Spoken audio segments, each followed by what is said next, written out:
Bismillahirrahmanirrahim. Assalamualaikum warahmatullahi wabarakatuh.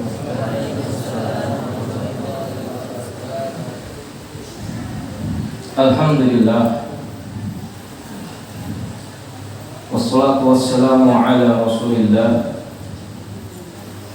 wa ala alihi wa sahbihi wa man wala. Amma ba'du. Kaum muslimin dan kaum muslimat serta para wali santri sekalian yang semoga senantiasa dirahmati, diberkahi, diberikan petunjuk dan senantiasa dibimbing oleh Allah Subhanahu wa taala di dalam keistiqomahan. Semoga Allah Subhanahu wa taala meneguhkan iman kita, tidak goyah dengan badai harta dunia, tidak goyah dengan badai jabatan dunia. Tidak ada yang kita inginkan kecuali hanya ingin melihat wajah Allah di surga, menjadi penghuni surga dan hidup bahagia kekal di dalamnya. Dan semoga salawat beriring salam senantiasa Allah aturkan kepada suri tauladan kita Nabiullah Muhammad sallallahu alaihi wasallam, di mana Allah Subhanahu wa taala mengutus beliau sebagai seorang rasul terakhir, nabi terakhir, penutup para nabi, penutup para rasul. Dan beliau sallallahu alaihi wasallam telah menyempurnakan atau telah menyampaikan agama Islam ini dengan sempurna. Maka berbahagialah orang-orang yang menerima dakwah beliau, karena yang dijanjikan oleh Allah Subhanahu wa taala adalah surga. Dan berhati-hatilah bagi orang-orang yang mencela atau menolak dakwah beliau, karena yang menanti kalian itu adalah neraka. Ma'asyiral muslimin wa jumlatal mu'minin ahibati fillah, insyaallah hari ini kita duduk bermajelis tiada niatan, tiada tujuan kecuali kita ingin memperkuat dan mempertebal iman kita. Kita di sini nggak ada bagi-bagi harta. Kita di sini nggak ada bagi-bagi uang. Kita di sini nggak ada bagi-bagi warisan.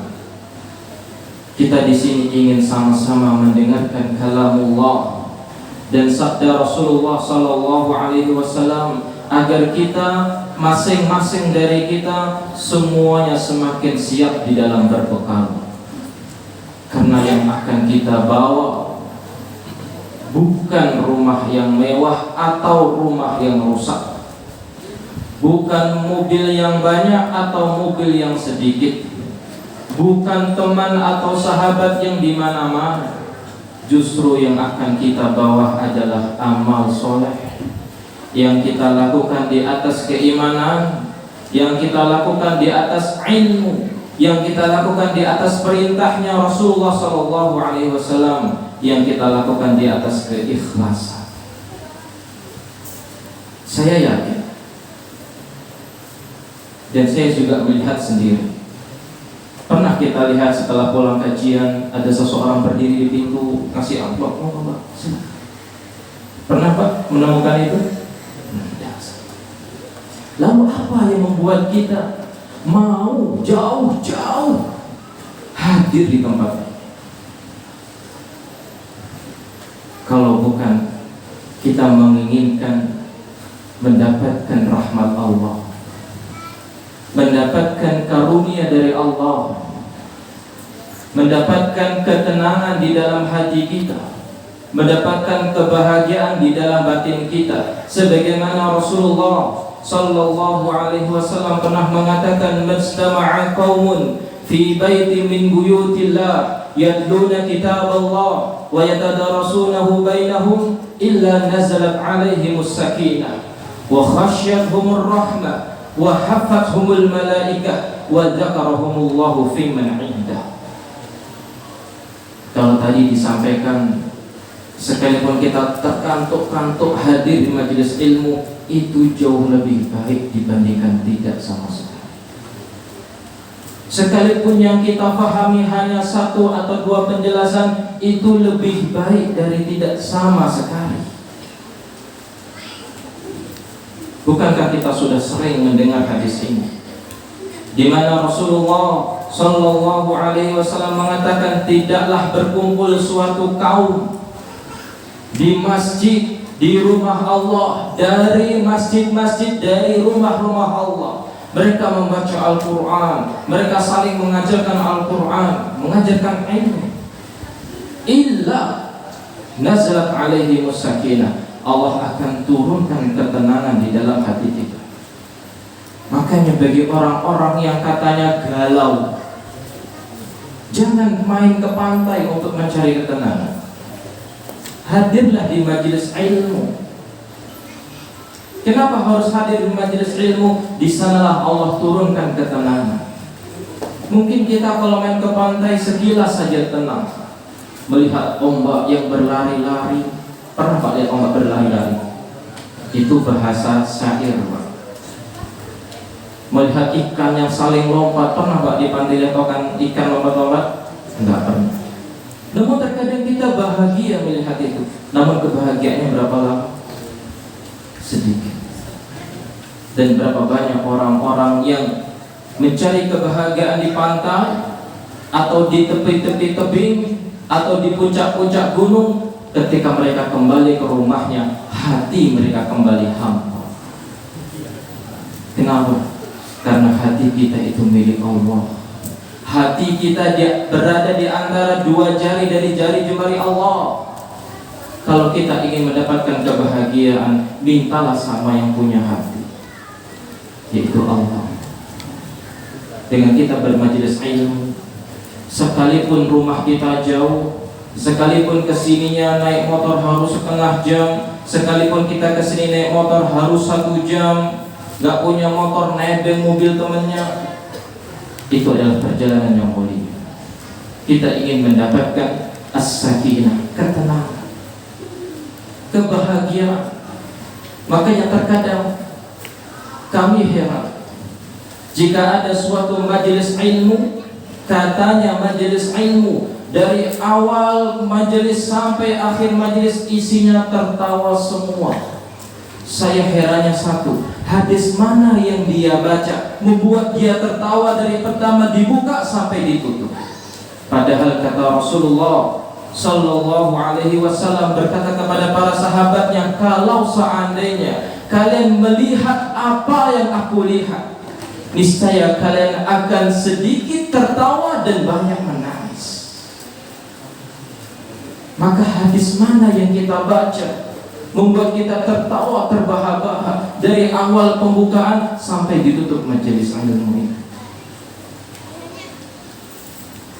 Kaum muslimin yang semoga senantiasa dirahmati Allah. Untuk poin kedua, ketiga, keempat, insyaallah faham. Dan setiap ana membuka kajian, ana membuka dengan hadis ini. Insyaallah kita lanjutkan sampai ke poin terpenting, karena kita hanya punya waktu sampai jam 8 malam. Semoga waktunya cukup. Kaum muslimin yang semoga senantiasa dirahmati Allah, tema kita hari ini adalah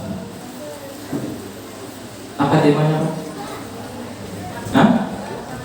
Aku bangga menjadi seorang muslim. Kenapa ini harus dibahas?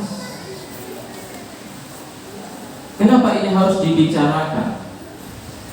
Karena terkadang sebagian kita menjadi seorang muslim itu enggak bahagia. Menjadi seorang muslim itu tidak ada kebanggaan. Padahal Rasulullah sallallahu alaihi wasallam pernah mengatakan, walladzi nafsu Muhammadin biyadihi la yasma'u bi ahadun min hadhihi al-ummah yahudiyyun wala nasraniyyun walam summa yamutu walam yu'minu billadzi ursiltu bihi illa kana min ashabin nar. Hadis ini diriwayatkan oleh Imam Muslim. Catat perkataan Rasul sallallahu alaihi wasallam di mana beliau pernah mengatakan, demi zat yang jiwa Muhammad berada di genggamannya. Di genggaman siapa? Allah. La yasma'u bi ahadun min hadhihi al-ummah yahudiyyun wala nasraniyyun. Tidaklah seorang pun dari umat ini, Yahudi maupun Nasrani, semuanya mereka mendengar aku diutus. Summa yamutu wa lam yu'min billadzi ursiltu bihi. Kemudian dia mati dalam keadaan tidak beriman terhadap apa yang aku bawa. Illa kana min ashabin nar. Kecuali dia akan menjadi penghuni neraka.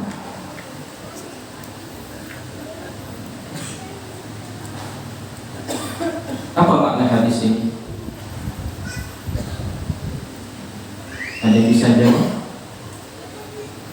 Makna hadis ini adalah, kalau ingin menjadi penghuni surga, kita harus mengikuti Rasulullah SAW yang agamanya Yahudi, yang agamanya Nasrani, atau agamanya selain Islam. Kalau ingin menjadi penghuni surga, maka ikutilah agama yang dibawa oleh beliau sallallahu alaihi wasallam. Karena Rasul sudah mengatakan itu. Dan beliau di awal kalimatnya sudah bersumpah, menunjukkan ucapan itu benar-benar keras, tegas, agar menjadi peringatan kepada seluruh umat manusia. Makanya kalau kita menjadi orang muslim dan kita tidak bangga dengan keislaman kita, ada sesuatu yang harus kita pertanyakan kepada diri kita. Apa yang membuat kita tidak bangga menjadi seorang muslim yang dijanjikan oleh Rasulullah SAW surga kalau kita mati dalam keadaan muslim?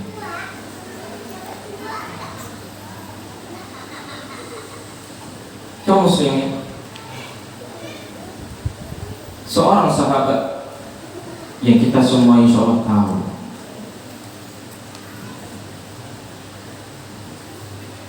Amr ibn As radhiyallahu anhu, ketika dia hendak masuk Islam,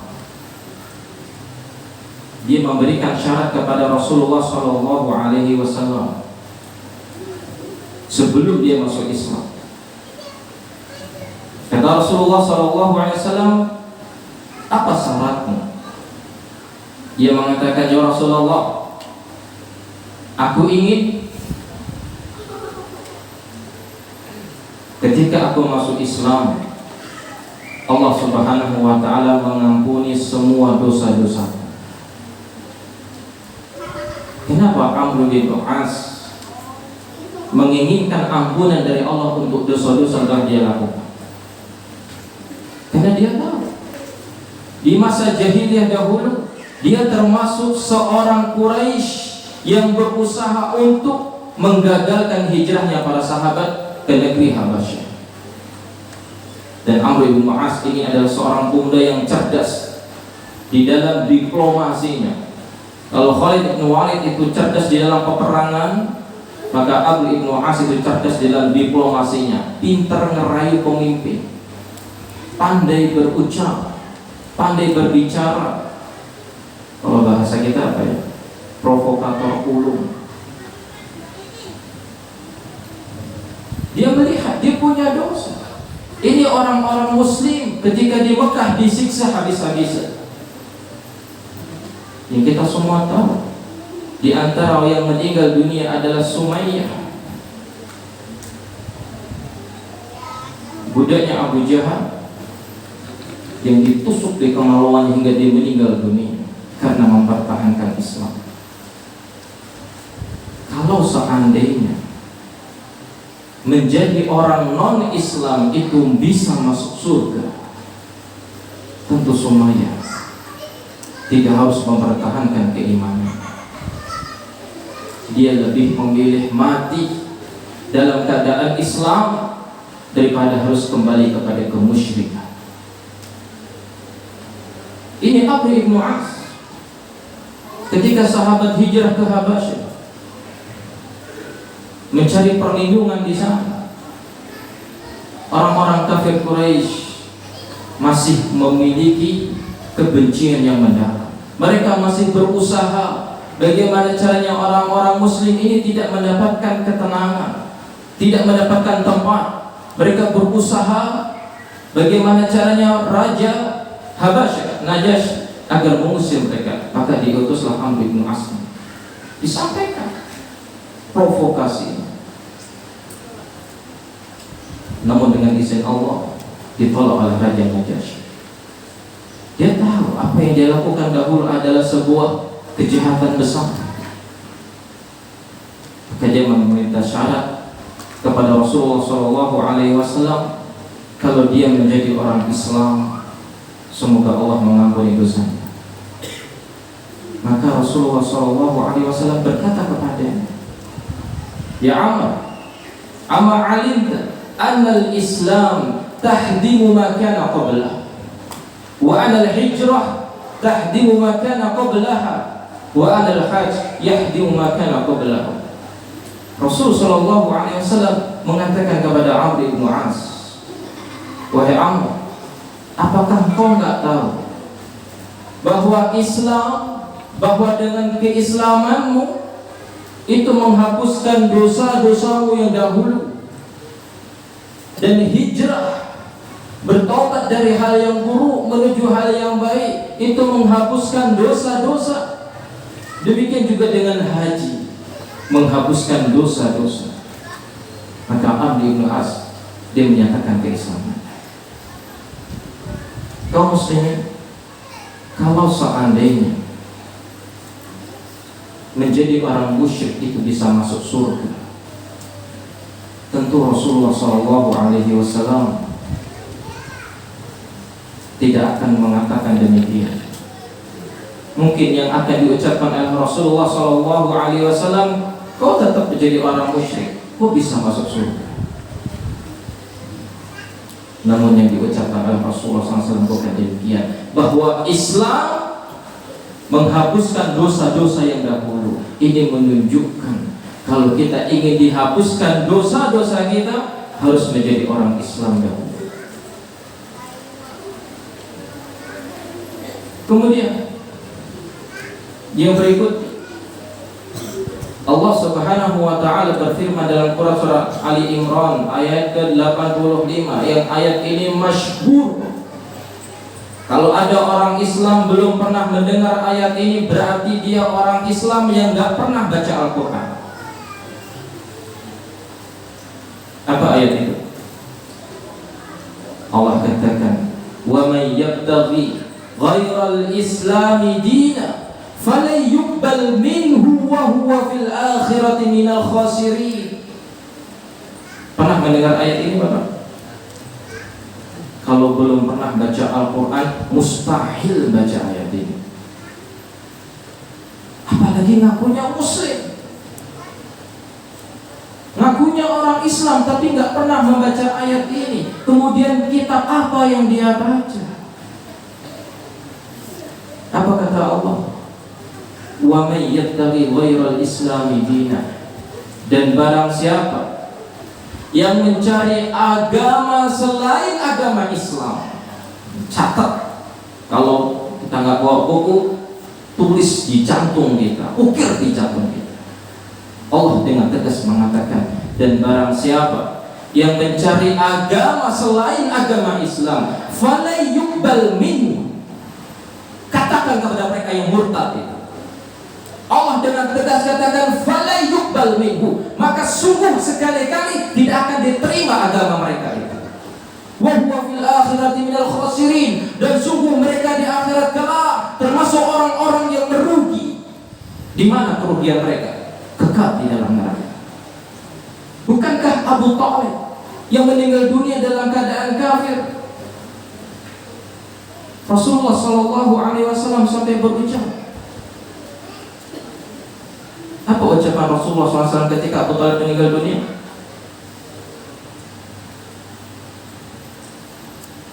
Santri ada yang bisa jawab?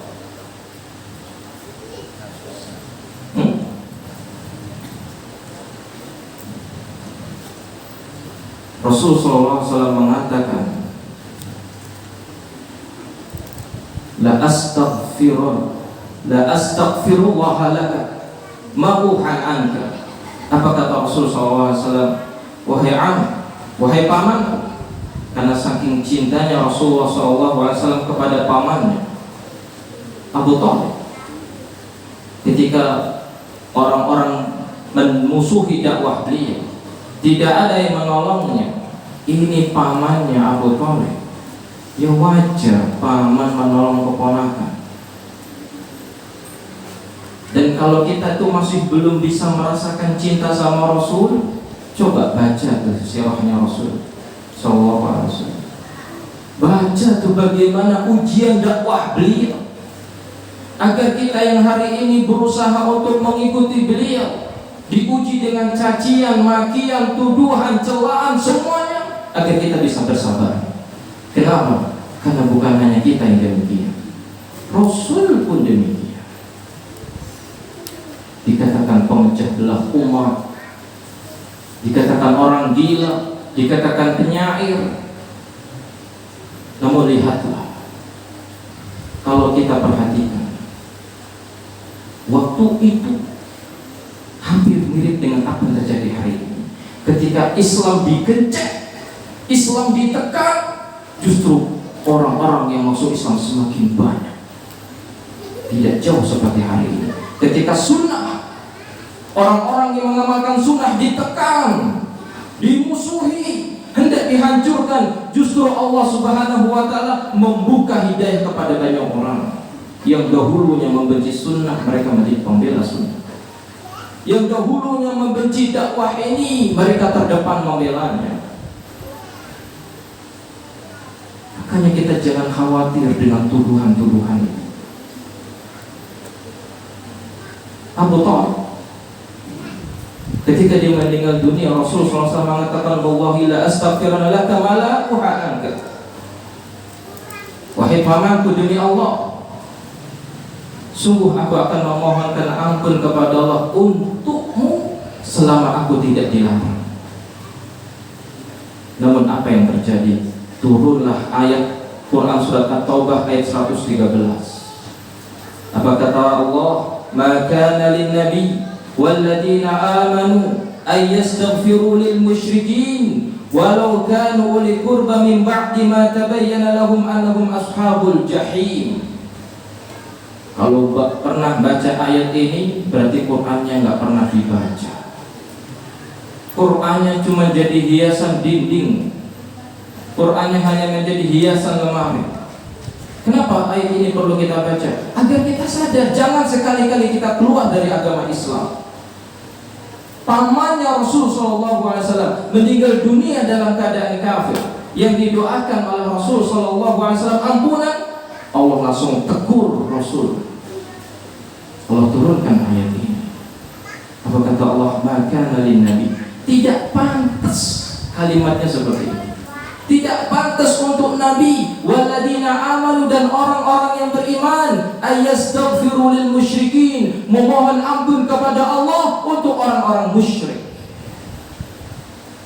Siapa yang mengatakan itu? Allah.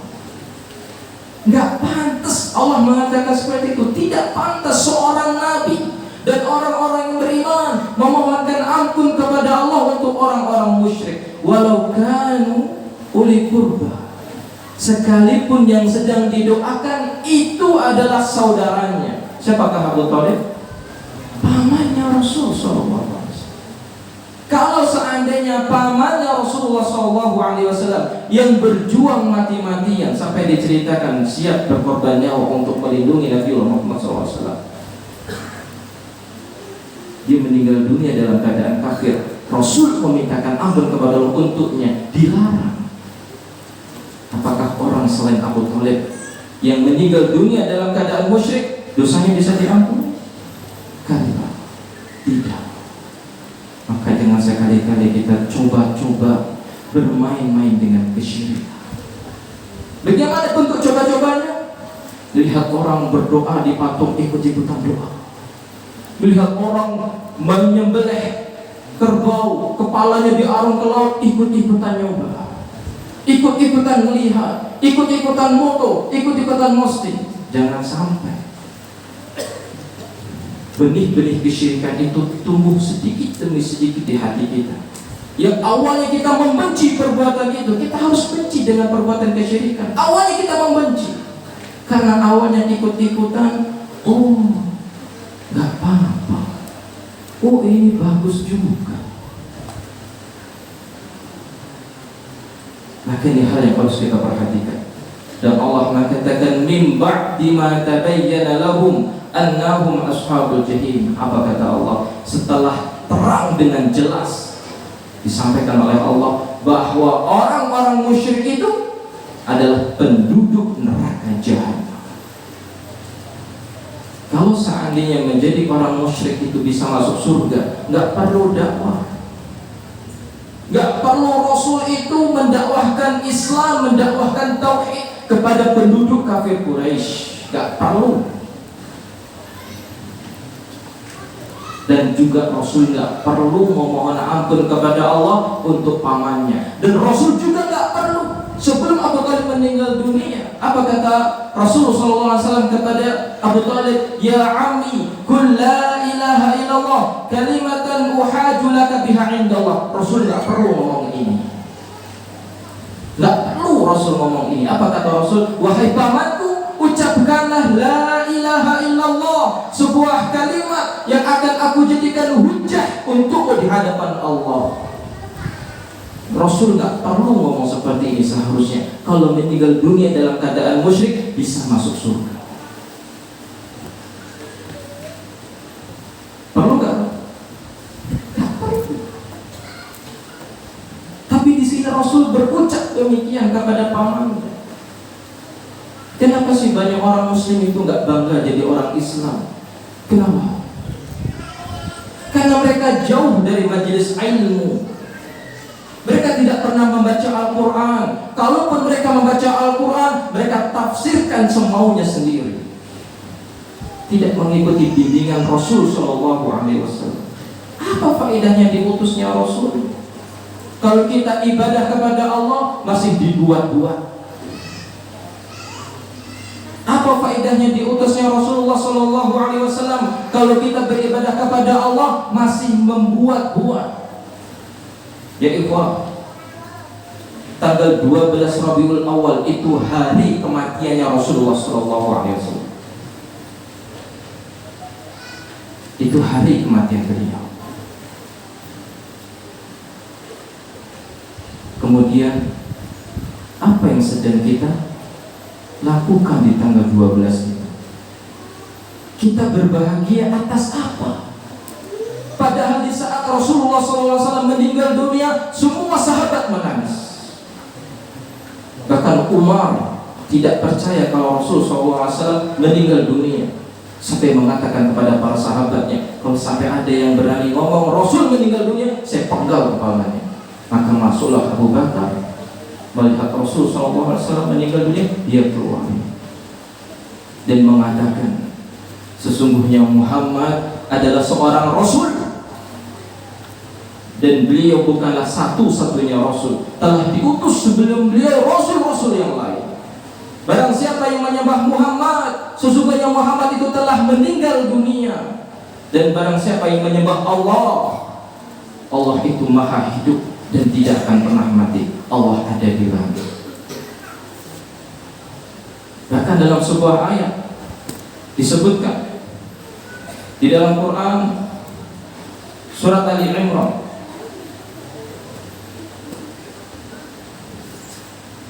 ayat 144. Dan ini menjadi tamparan keras kepada orang-orang yang murtad ini. Kalau juga nggak baca surat ini, nggak baca ayat ini, tanyakan kepada diri kita, kita tuh muslim model apa? Model ikut-ikutan, model ngaku-ngaku orang Islam, atau memang orang Islam yang mengikuti Rasulullah SAW? Kalau kita umat Islam yang mengikuti Rasul, maka kita akan terbiasa membaca Al-Quran. Apa kata Allah Subhanahu wa taala? Wa ma Muhammadun illa rasulun qad khalat min qablihi rusul. Afa immata aw qutila qalabtum ala aqabikum wa man yanqalib ala aqibai fala yadurrullaha syai'a wa sayajzillahu syakirin. Apa kata Allah? Wa ma Muhammadun illa rasul. Allah jelaskan, Rasul kita itu bukan Tuhan. Rasul kita bukan Tuhan. Rasul kita Muhammad SAW adalah utusan Allah, sebagaimana Allah mengatakan, wa ma Muhammadun illa rasul, dan tidaklah Muhammad itu kecuali dia hanya seorang rasul.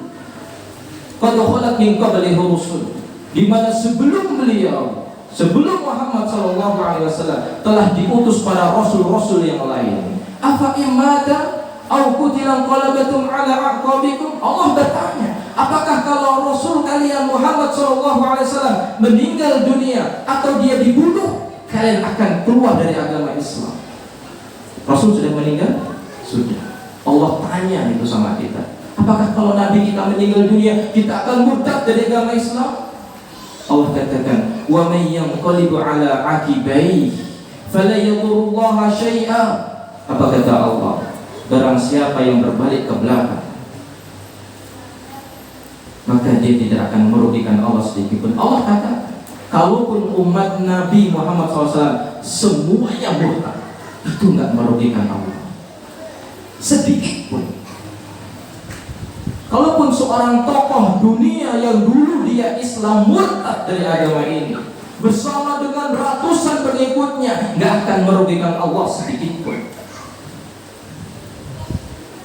Jangan berbangga karena keluar dari agama Islam, karena yang terjadi kerugian menanti orang-orang yang keluar dari agama Islam. Tafadhol, sepertinya sudah masuk.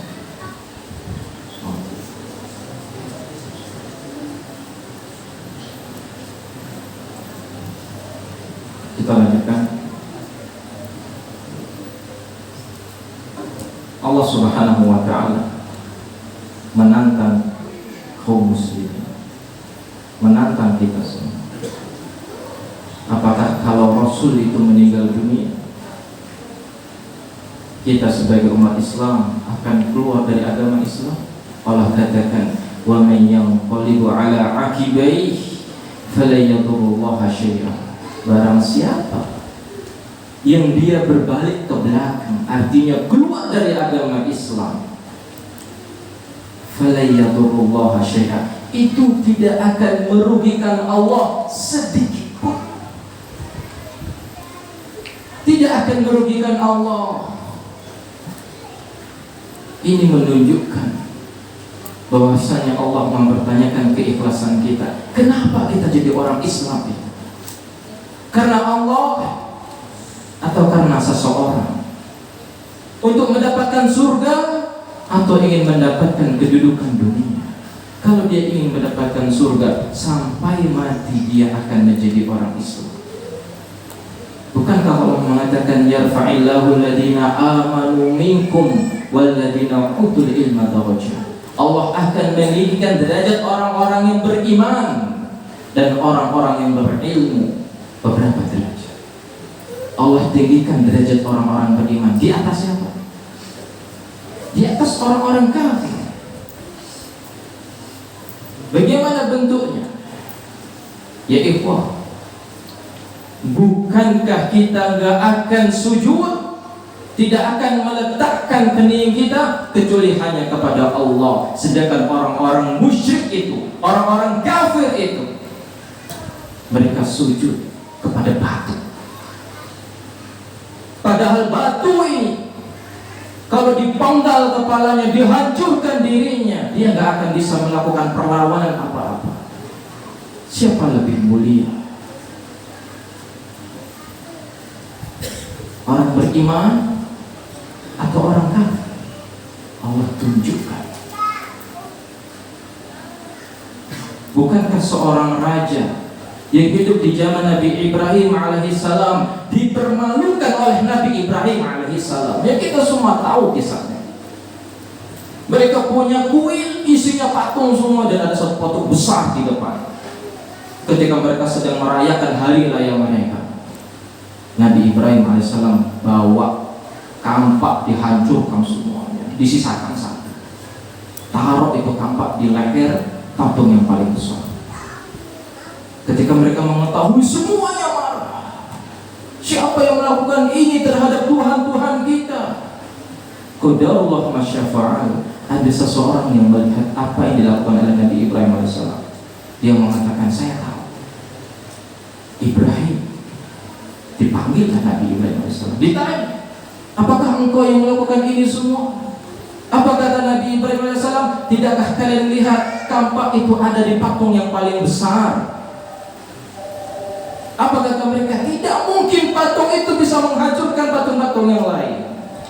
Secara tidak sadar mereka dikalahkan oleh hawa nafsu mereka, dikalahkan oleh kebodohan mereka. Kalau mereka tahu patung itu tidak bisa berbuat apa-apa, kenapa disembah?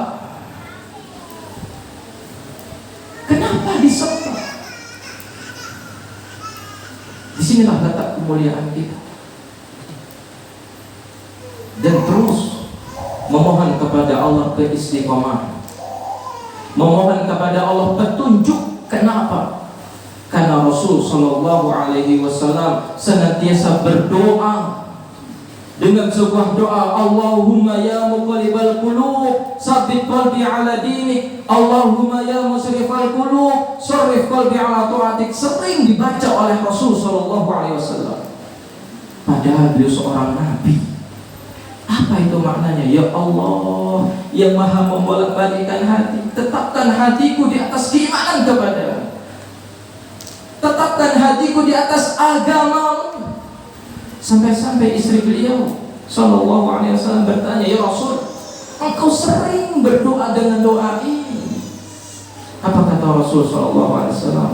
Sesungguhnya hati seorang hamba itu berada di antara dua jari dari jari jemari Allah. Kalau Allah berkehendak, Allah sesatkan dia. Dan kalau Allah berkehendak, Allah istiqomahkan dia. Dan terbukti berapa banyak orang-orang yang keluar dari agama Islam setelah Allah sesatkan mereka.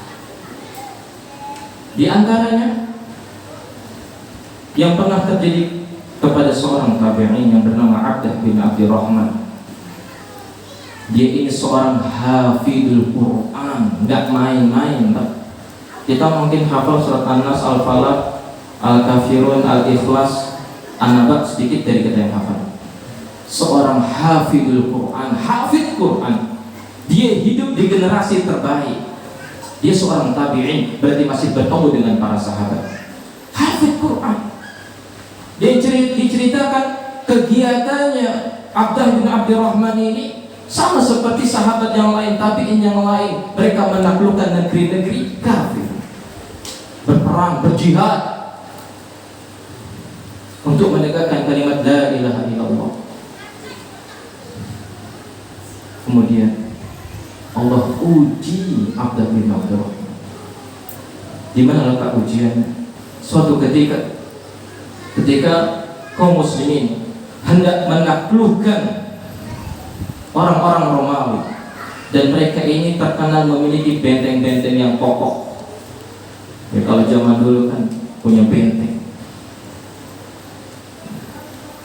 Uniknya orang-orang Romawi ini, mereka membentengi benteng mereka. Benteng masih dibentengi, Pak. Ibarat kita sudah kunci motor, setang kanan kunci, ban belakang, ban depan kunci lagi. Orang-orang Romawi seperti itu, masih membentengi benteng mereka, namun bukan dengan meriam, bukan dengan prajurit yang siap dengan panah, bukan dengan prajurit yang siap dengan tombaknya. Mereka membentengi benteng mereka dengan wanita-wanita. Yang kita tahu, fitnah yang membuat laki-laki yang gagah perkasa luluh itu dengan wanita. Makanya Islam itu boleh nikah sampai 4 kali. Istri pertama, istri kedua, istri ketiga, istri keempat. Ini kalau didengar sama bapak-bapak langsung maju semua. Kalau sambil nggak ada yang maju ya. Kalau ibu-ibunya apa?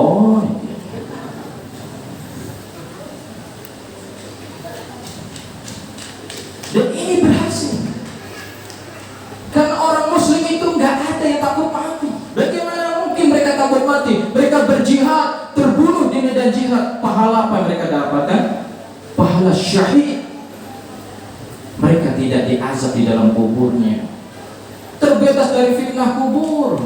Mereka dikebumikan, dimakamkan dengan baju perangnya, dengan darah yang masih menetes, dan darah-darah luka-luka yang mengenai tubuh mereka akan menjadi saksi di hadapan Allah pada hari kiamat. Yang hari ini mungkin ikut gotong royong, kena pisau, astagfirullah, kena golok, itu tetes, itu ada bekas luka. Kalau kita ikhlas karena Allah, bekas luka itu akan menjadi saksi di hadapan Allah. Kenapa lukamu itu? Ya Allah, ini aku dulu bangun masjid. Ngomong nanti kita jangan pikir. Bahkan kalau ada bekas maksiat yang ada di tangan kita, Allah akan buat dia berbicara. Mau muslimin itu nggak ada yang takut mati. Gak ada yang takut mati, terutama berjihad. Kenapa? Justru kemenangan seorang yang berjihad adalah ketika dia meninggal dunia. Bagaimana tidak?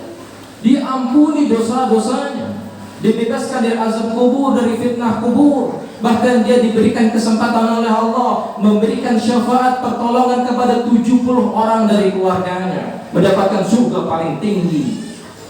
Bagaimana gak bahagia?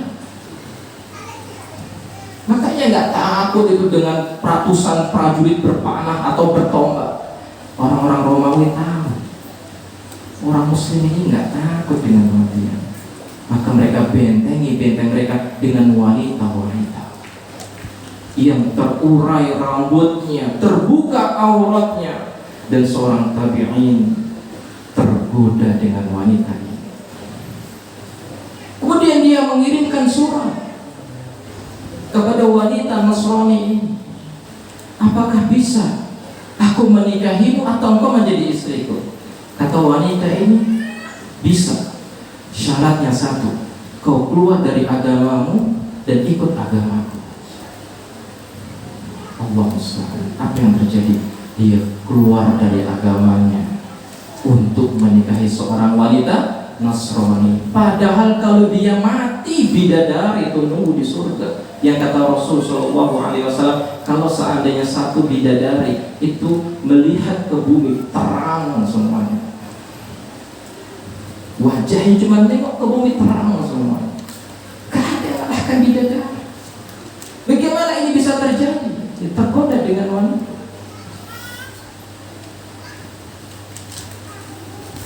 Saat istri saya satu, kalau melihat wanita nafsu, boleh saya nikah lagi? Ngomong sama istri.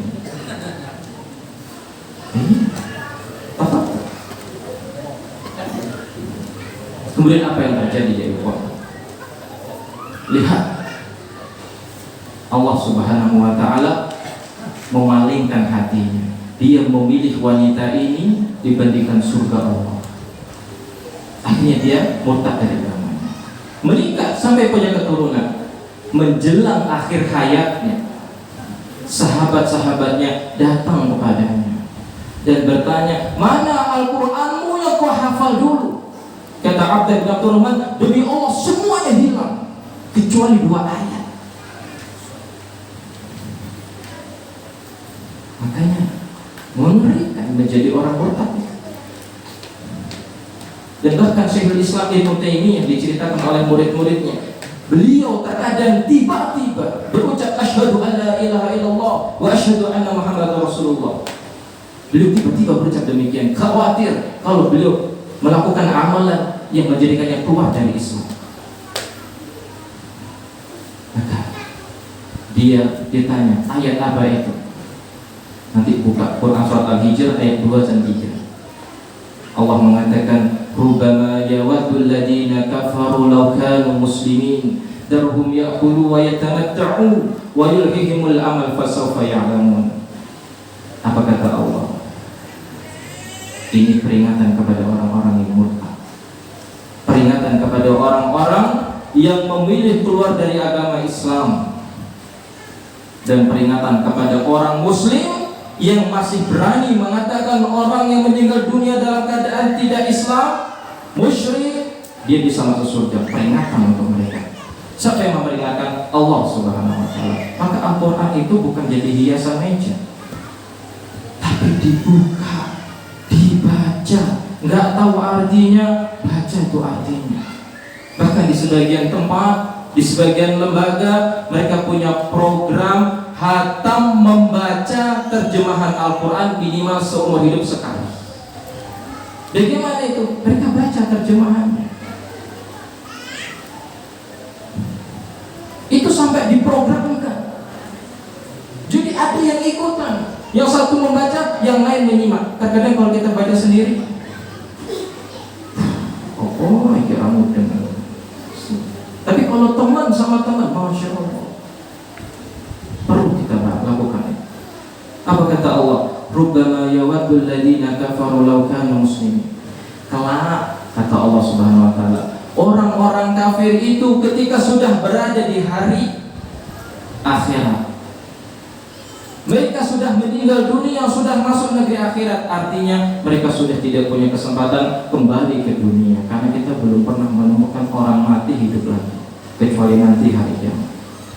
Allah katakan, rubbama yawaddul ladina kafaru law kanu muslimin. Kalau orang-orang yang meninggal dunia dalam keadaan kafir di akhirat, mereka berangan-angan menginginkan kalau mereka dahulu di dunia menjadi orang muslim, mati dalam keadaan muslim. Dan bukankah setiap kita sholat Jumat, khatib itu mengatakan, ya ayyuhalladzina amanu taqullaha haqqa tuqatih wa la tamutunna illa wa antum muslimun. Makanya perlu belajar bahasa Arab di sini. Apa kata Allah? Wahai orang-orang yang beriman, bertakwalah kepada Allah dengan sebenar-benarnya takwa. Wa la tamutunna illa wa antum muslimun. Allah sudah ingatkan, jangan sekali-kali kalian mati kecuali dalam keadaan Islam. Kalau seandainya mati dalam keadaan musyrik bisa masuk surga, Allah nggak perlu menuliskan ayat ini. Allah nggak perlu berucap ayat ini. Ini pesan dari Allah. Wala tamutunna illa wa antum muslimun. Sebelumnya apa perintah Allah? Bertakwa kepada Allah.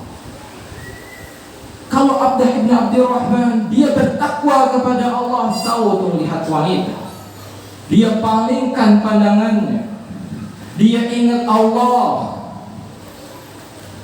Insya Allah dengan izin Allah mungkin dia tidak akan kotor.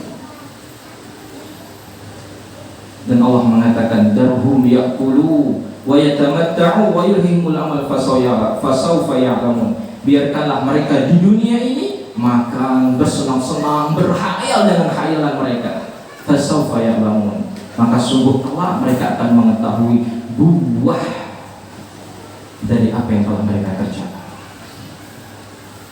Orang kafir, mau dia baiknya seperti apa, kalau dia tidak beriman kepada Allah dan Rasulnya, mereka tidak akan diterima amal solehnya. Bok sebaik apapun. Banyak kan Pak orang-orang non-Islam yang baik. Banyak.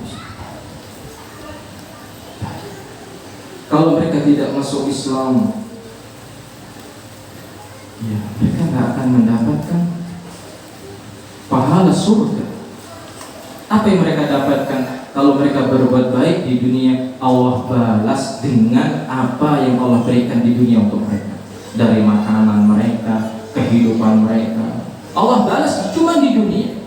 Tapi di akhirat mereka tidak mendapatkan apa-apa. sebagaimana hadisnya diriwayatkan oleh Imam Muslim dari sahabat Abu Hurairah bahwa Rasulullah SAW mengatakan idza ahsana, bukan itu hadisnya, Inna Allah la yadlimu mu'minan hasanatan yuqta biha fid dunya wa yujza biha fil akhirah. Apa kata Rasulullah SAW? Sesungguhnya Allah la yadlimu mu'minan hasanatan, tidak akan menzalimi kebaikan seorang muslim sedikit pun. Yuqta biha fid dunya wa yujza biha fil akhirah. Dia akan diberikan bagian dunianya wa yujza biha fil akhirah, dan dia akan diberikan balasan di akhirat. Makanya jangan berharap kalau kita sholat berjamaah pulang bawa emas, karena terkadang ada sebagian kita yang masih jauh dari ilmu. Ngapain sholat? Sholat tetap miskin. Ya bang, ayo mas sholat, titip aja. Nanti pas tasyahud akhir jangan 1, 2. Saya pernah seperti itu. Saya pernah. Jadi sudah azan lagi gotong royong, aku sholat dulu kan, dipanggil, titip kata dia. Nanti tasyahudnya jangan gini katanya, dihitung sama dia. Gini mas. Inilah orang yang masih jahil, jauh dari ilmu. Terkadang syariat Allah itu menjadi bahan guyonan, padahal nggak boleh. Makanya kalau kita sholat, pulang dari sholat nggak bawa apa-apa, nggak usah khawatir. Kenapa nggak usah khawatir? Karena Rasul SAW menjanjikan wa yujza biha fil akhirah, kita akan diberikan balasan di akhirat. Di mana itu? Di surga. Kalau kita ngomongin surga, kita ngomongin nikmatnya orang yang paling terakhir masuk surga, kita bicara itu aja dulu.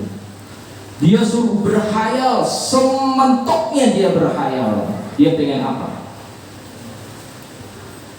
Suruh berhayal, sementoknya dia berhayal. Mungkin dia pengen dindingnya terbuat dari emas, permadaninya dari emas, banyak pelayan. Disuruh berhayal, Allah akan kasih. Sudah mentok, Allah lipat gandakan 10. Misal dia berhayal bumi ini miliknya semua, Allah lipat gandakan jadi 10. Itu nikmat yang paling kecil di surga. Untuk siapa? Yang terakhir masuk surga. Siapa? Yang sudah kena azab di neraka karena dosa-dosanya. Punya tanah 10 hektar aja sudah senang, punya 1 negara saja sudah senang. Bagaimana kalau bumi ini dilipat gandakan 10 dan itu untuk 1 orang? Sudah kebayang. Makanya kalau kita mulai malas ibadah, malas sholat, malas menuntut ilmu, ingat kembali hadis Rasulullah SAW yang mengatakan, man salaka tariqan yaltamisu fihi ilman sahalallahu lahu bihi tariqan ilal jannah. Barang siapa yang keluar dari rumahnya menuju perjalanan untuk menuntut ilmu, sahalallahu lahu, maka Allah akan mudahkan baginya jalan menuju surga. Ingat ini hadis. Ya Allah, aku ini dah miskin. Kalau mati nggak masuk surga ya rugi. Ya bismillah, nuntut ilmu lagi. Mulai kendor lagi, malas lagi, ingat lagi. Nikmat paling ringan, paling kecil di surga, bumi dilipat gandakan 10, dan itu untuk 1 orang. Kalaupun kita punya rumah mewah di dunia ini, semewah apapun, tadi dikatakan tingkatnya 10, saya tambahin tingkatnya sampai langit Pak. Kalau Allah sudah gunakan itu bumi, kira-kira hancur nggak Pak? Kalau Allah sudah datangkan itu tsunami, rusak nggak Pak? Rusak. Atau mungkin Allah letuskan itu gunung berapi, lavanya menimpa rumahnya, dia lari atau enggak Pak? Lari. Dan sekarang masih terjadi seperti ini. Gunung itu meletus, muntahan lavanya meluluh lantakkan satu kampung. Mobilnya hancur, rumahnya hancur, kolam renang hancur. Apa yang mau dibanggakan? Makanya kita jangan terlalu berangan-angan jadi orang terlalu kaya di dunia ini. Susah hisabnya nanti. Karena Allah akan tanya itu harta kita, dapatnya dari mana, untuk apa?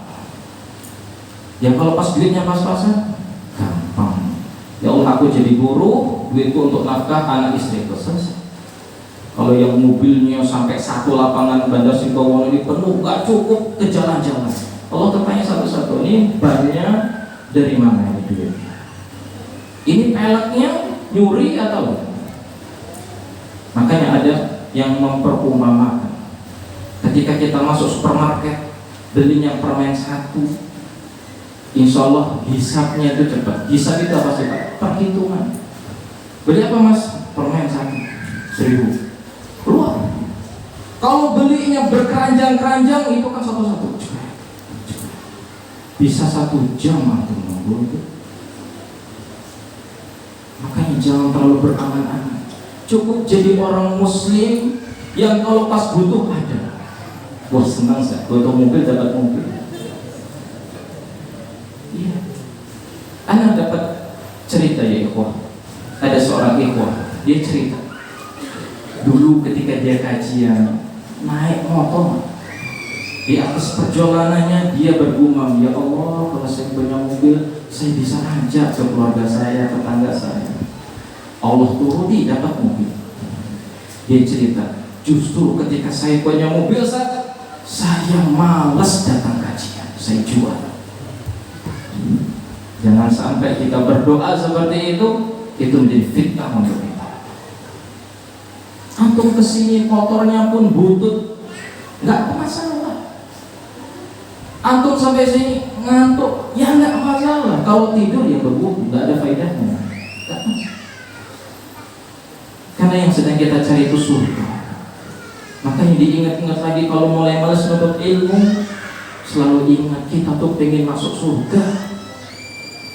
Kita sholat meskipun pulang nggak bawa duit, nggak bawa harta, nggak bawa limpahan emas atau yang lain, kita punya surga, janjinya surga, sudah cukup sudah. Karena kalau orang sudah masuk surga, yang tua, siapa yang umurnya sudah 100 tahun? Nggak ada. Kalaupun dia meninggal dunia di usia 100 tahun, Rasul SAW janjikan Allah akan memudahkan dia kembali di usia 30-33 tahun. Makanya mbah-mbah, nenek-nenek tua yang sudah nggak cantik lagi, gak usah khawatir. Kalau masuk surga cantik lagi. Bapak-bapak yang mungkin sudah jompo, bungkuan, bismillah datang kajian. Bila perlu doa sama Allah. Kalau Allah cabut nyawanya sedang menuntut ilmu. Kenapa? Karena orang sedang menuntut ilmu, selain diturunkan keterangan, diturunkan rahmat, para malaikat menaungi kita dengan sayap-sayapnya. Yang terakhir, wa dzakarahumullahu fi man indah. Allah akan membangga-banggakan kita di hadapan para makhluk. Kita tuh perlu cemburu kepada siapa? Kepada orang-orang yang menutup akhir hidupnya dengan ibadah. Perlu. Ya Allah, enaknya fulan meninggal dunia dalam keadaan sedang sujud. Enaknya fulan meninggal dunia dalam keadaan sedang berpuasa. Perlu kita cemburu. Kita tutup akhir kehidupan dunia ini dengan ibadah. Gak usah khawatir. Pokoknya niat ibadah untuk menuntut ilmu, ibadah yang kita lakukan karena Allah. Gak usah khawatir, walaupun pulang dari sini nggak dapat uang, insya Allah ibadah yang kita lakukan balasannya surga. Itu umurnya dimudahkan. Ditambah lagi, kita nggak akan pernah sakit selamanya. Kita nggak akan pernah mati selamanya. Kita nggak akan pernah bersedih bahagia selamanya. Kurang apa coba? Makanya para sahabat itu mereka mau berjihad, mau berperang. Kenapa? Karena janjinya surga. Padahal berperang itu dia harus siap anaknya jadi yatim, istrinya jadi janda. Dia harusnya kalaupun tubuhnya terkena tusukan tombak, tebasan pedang, kalau sekarang mungkin peluru, kalau kena basoka mungkin hancur, dia harusnya enggak apa-apa, dia penting dapat surga.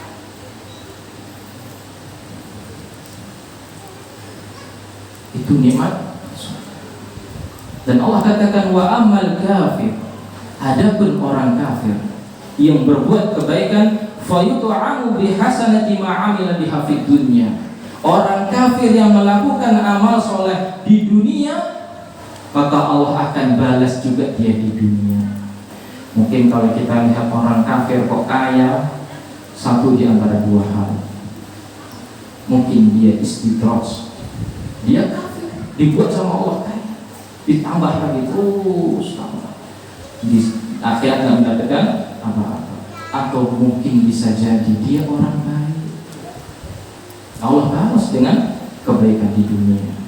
Hatta idza afdha ila akhirah lam takun lahu hasanatan yujza biha. Sampai kalau dia sudah masuk negeri akhirat, enggak ada kebaikan yang bisa diberikan untuk orang kafir. Allah adil.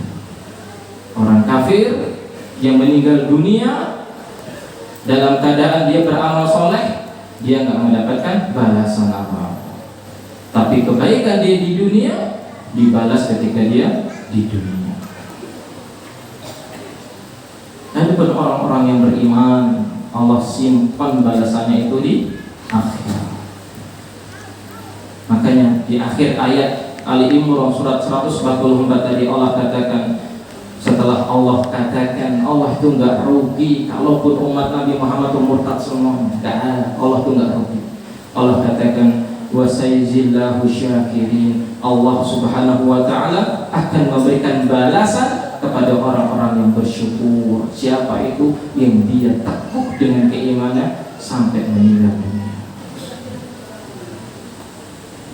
Kisah yang lain tentang orang-orang yang keluar dari agama ini diriwayatkan dari Anas bin Malik bahwasanya dahulu di zaman Rasulullah sallallahu alaihi wasallam ada seorang Nasrani yang dia masuk Islam.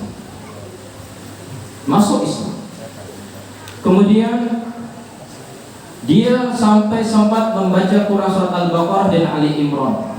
Bahkan dia diizinkan oleh Rasulullah sallallahu alaihi wasallam menuliskan wahyu. Kemudian dengan izin Allah, makanya perlu kita menuntut ilmu, perlu kita berdoa. Doa itu ditambah lagi. Apa doanya? Allahumma inni as'alukal huda wat tuqa wal afafa wal ghina. Makanya kalau ada orang enggan bermajelis ilmu dan hatinya merasa bahagia, jangan-jangan itu istidraj dari Allah. Jangan-jangan karena orang bermaksiat tapi nikmatnya ditambah sama Allah, itu bentuk istidraj dari Allah.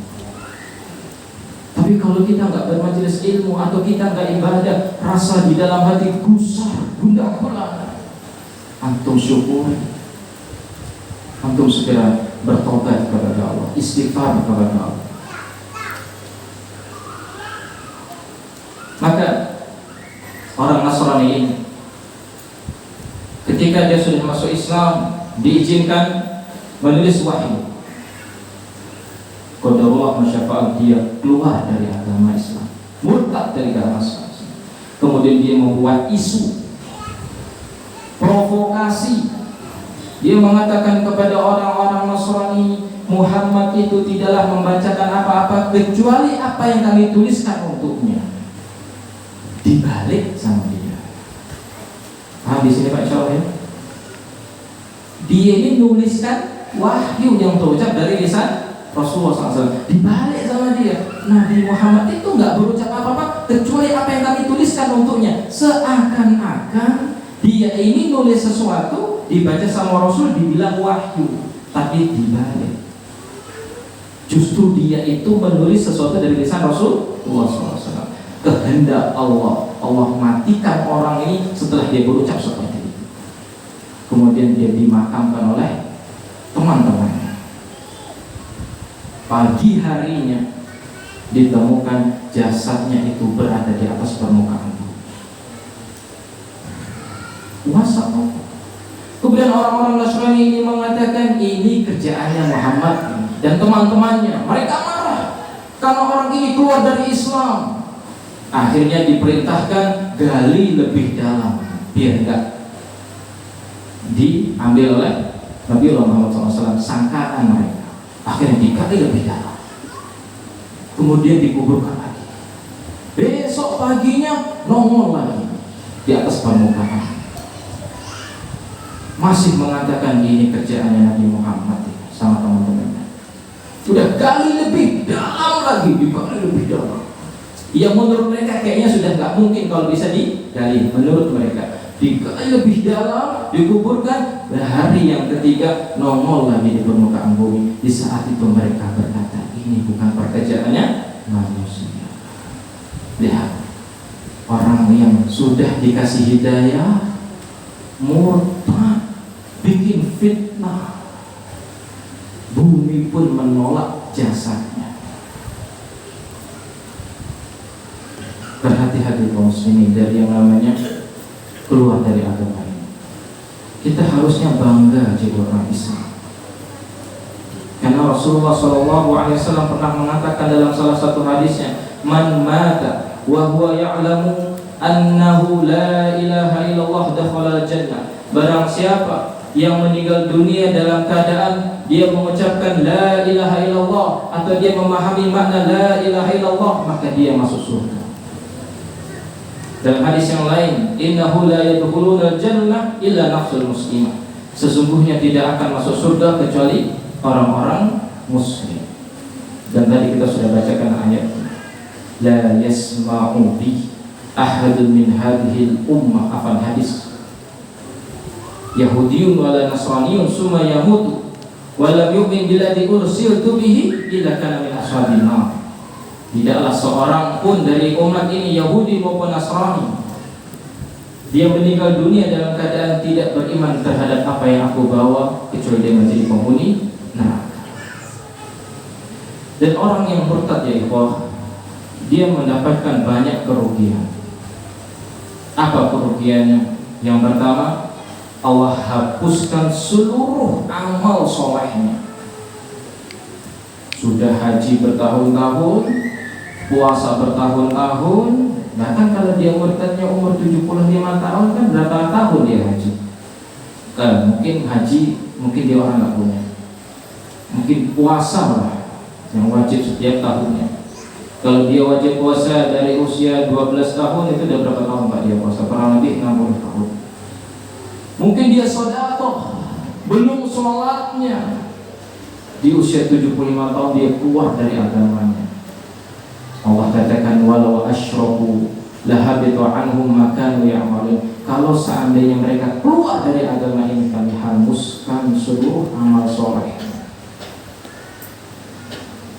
Bahkan Rasul sendiri diancam sama Allah. Rasul sendiri diancam sama Allah. La in asyrakta la yahbatana 'amaluka wa la takunanna minal khasirin. Wahai Muhammad, kalau kau berani berbuat kesyirikan, kami akan hanguskan seluruh amal-amalmu dan engkau kelak di hari kiamat termasuk orang-orang yang merugi. Kita bukan nabi, kita bukan rasul, belum ada jaminan surga, maka kita harus lebih berhati-hati. Allah hapuskan amal-amal. Kemudian yang kedua, dia nggak akan bisa masuk surga, bukan punya kesempatan masuk surga, tapi memang gak bisa masuk surga. Seperti yang kita ceritakan kisahnya Abu Thalib tadi. Rasul sampai berucap, kalau aku tidak dilarang memohonkan ampun kepada Allah untukmu, aku akan lakukan. Tapi Allah tegur Nabi kita Muhammad SAW. Dan ayat yang lebih spesifik mengatakan ini terdapat dalam Quran surat Al-Maidah ayat 72. Apa kata Allah? Innahu man yushrik billah faqad harramallahu alaihi al-jannah wa ma'wahu an-nar wa ma lil-zalimin min ansar. Apa kata Allah? Sesungguhnya barang siapa yang menyekutukan Allah. Menyekutukan Allah itu bagaimana? Di antaranya murtad. Dan di antara yang lain kita sholat, ibadah, puasa karena Allah, tapi ketika kita berdoa, kita datang ke lautan, berdoa di sana, minta sama lautan. Ini kesyirikan. Atau ketika kita berdoa, kita datang ke kuburan. Ini juga bentuk kesyirikan. Karena Rasul SAW melarang hal itu. Nanti kita bacakan hadis. Di sini Allah Subhanahu wa taala mengatakan dengan tegas, sesungguhnya barang siapa yang berbuat kesyirikan, faqad harramallahu alaihi jannah, maka sungguh Allah telah haramkan baginya surga. Siapa yang mengatakan masuk surga bagi orang apa? Siapa yang mengatakan bahwasanya surga itu haram bagi orang-orang musyrik? Allah, bukan Ustaz Yusuf ini. Kalau nggak percaya, buka surat Al-Maidah ayat 72. Buka Qurannya. Dan bagi orang-orang yang masih berbuat kesyirikan, buka Qurannya, baca ayat itu. Allah telah haramkan baginya surga, wa ma'wahun nar, dan tempat tinggalnya adalah neraka, wa lil zalimina min ansar, dan bagi orang-orang musyrik itu, bagi orang-orang yang murtad itu, tidak ada penolong untuk mereka. Kalau kita menjadi orang muslim, waliyadzubillah, terjatuh dalam perbuatan-perbuatan dosa, yang itu dosa yang sangat mengerikan, kemudian Allah masyafal diazab di dalam neraka, itu masih ada kesempatan untuk masuk surga.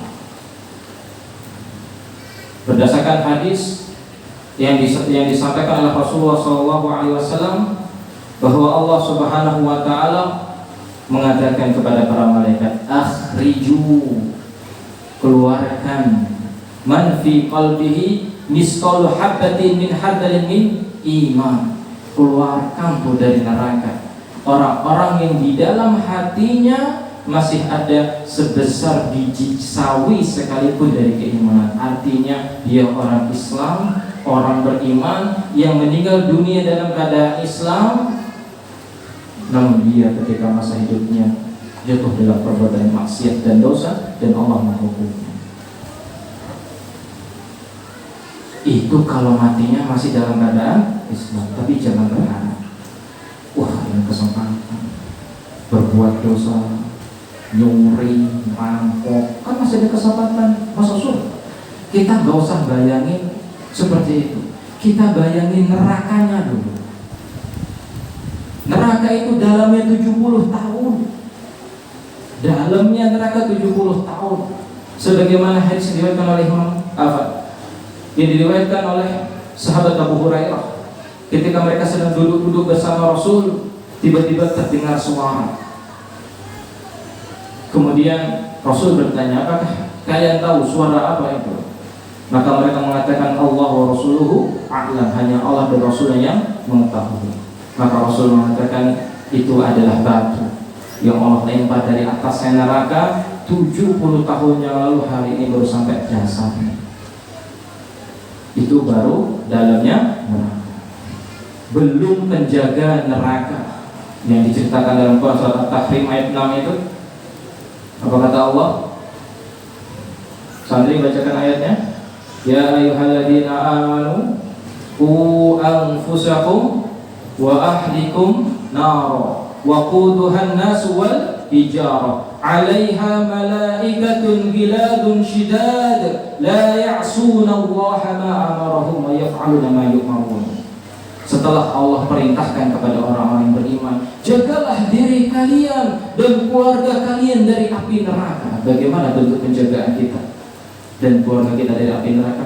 Ajak mereka beramal saleh, ajak mereka menuntut ilmu, karena semua amalan itu diterangkan di majelis-majelis ilmu. Allah katakan, waquduhan nas wal hijarah, di mana neraka ini bahan bakarnya dikatakan adalah manusia dan batu. 'Alaiha malaikatun gilad shidad la ya'suna Allaha ma amarahum.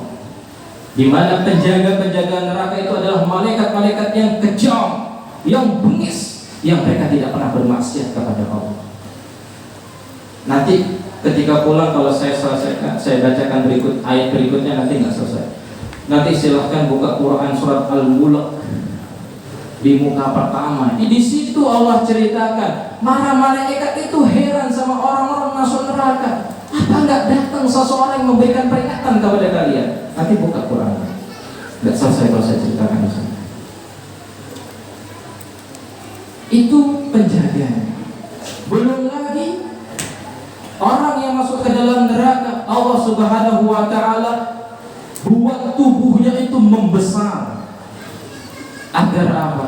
Agar mereka benar-benar merasakan azab. Diceritakan gigi gerahamnya penduduk neraka itu sebesar gunung Uhud. Itu giginya. Artinya kepalanya sebesar apa? Pundaknya sebesar apa? Oh, Allah. Masa nggak usah kebayang. Hadis yang kita bacakan tadi itu sebagai motivasi kepada kita bahwa masih ada kesempatan bagi kita untuk bertobat. Masih ada kesempatan bagi kita untuk bertobat, memperbaiki diri, bertobat kepada Allah. Kemudian yang ketiga, tadi kita bahas tentang apa tadi?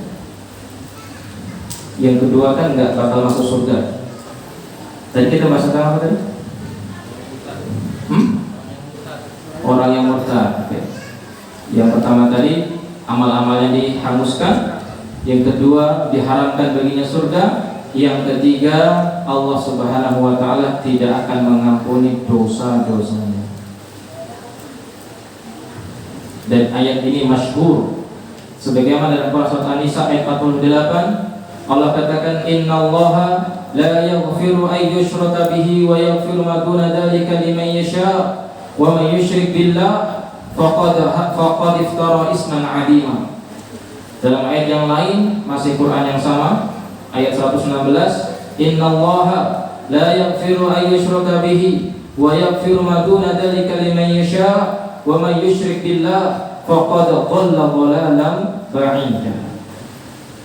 Apa kata Allah? Sesungguhnya Allah tidak akan mengampuni dosa orang yang berbuat syirik.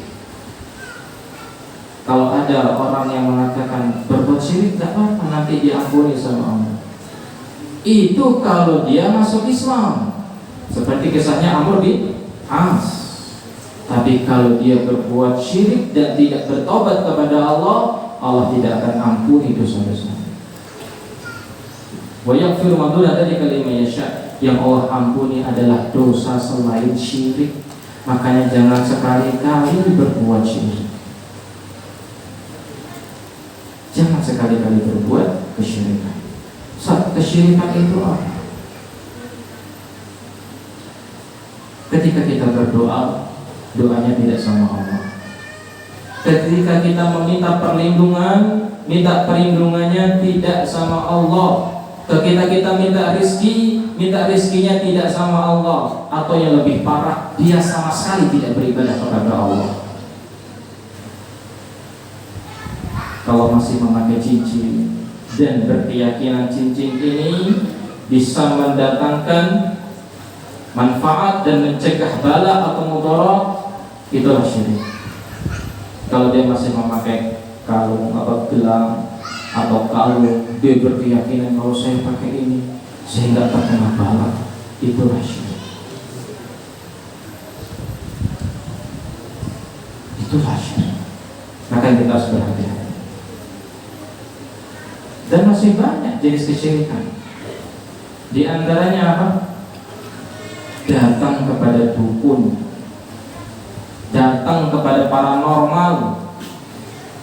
Karena Rasulullah SAW mengatakan, man ada arrafan atau kahinan fasaddaqa bima yaqul faqad kafara bima unzila ala Muhammad SAW. Barang siapa yang datang kepada dukun atau paranormal dan mereka membenarkan apa yang diucapkan oleh dukun dan paranormal, maka sungguh dia telah kafir terhadap apa yang diberikan kepada Nabi Muhammad SAW. Mungkin ini yang bisa kami sampaikan. 3 poin ya, insyaallah cukup.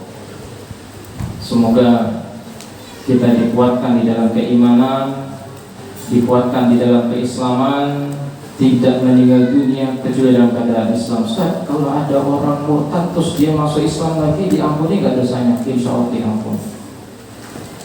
Syaratnya dia tidak berbuat kesyirikan. Mungkin ada yang tanyakan, masih ada waktu 6 menit. Ditulis apa? Ditulis saja.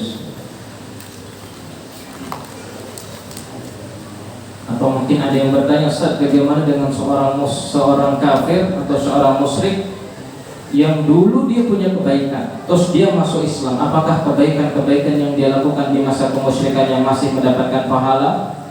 Maka jawabannya insya Allah iya.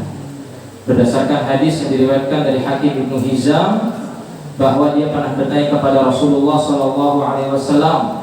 Dia bertanya, ya Rasulullah, apa pendapatmu? Aku dulu ketika masih musyrik suka sedekah, menyambung tali silaturahim, dan aku juga membebaskan para budak. Fahal fiha min ajr?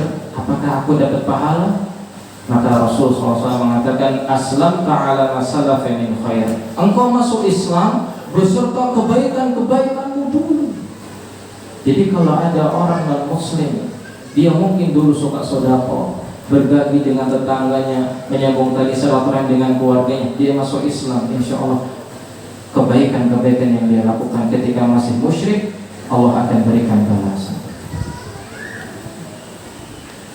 Jadi kalau nanti ada yang tanya, Mas, saya ini mau masuk Islam, terus kebaikan-kebaikan saya itu nanti dapat pahala nggak kalau saya masuk Islam? Jawabannya insya Allah iya. Kira ditanya kan? Coba. Insya Allah. Kita cukupkan sekian kaum muslimin. Semoga Allah Subhanahu wa ta'ala terus mengistiqomahkan kita di dalam beribadah kepada Allah, terutama di dalam menuntut ilmu. Apa yang sudah kami sampaikan kebenaran hanya milik Allah. Adapun terpelesetnya lisan saya dalam berucap, itu adalah kesalahan saya pribadi dan syaitan yang berusaha mengganggu apa yang kami lakukan. Terus beribadah kepada Allah, istiqomah di dalam menuntut ilmu, jangan bosan, capek, lelah itu biasa, masuk sekali tidak paham itu biasa, namun terus istiqomah dalam menuntut ilmu. Semoga kita meninggal dunia dalam keadaan Allah ridho sama kita ridho sama Allah, dalam keadaan Allah istiqomahkan hati kita di atas keislaman dan di atas keimanan. Hadza wa a'lam bissawab. Subhanakallahumma wa bihamdika asyhadu an la ilaha illa anta astaghfiruka wa atubu ilaik. Wassalamualaikum warahmatullahi wabarakatuh.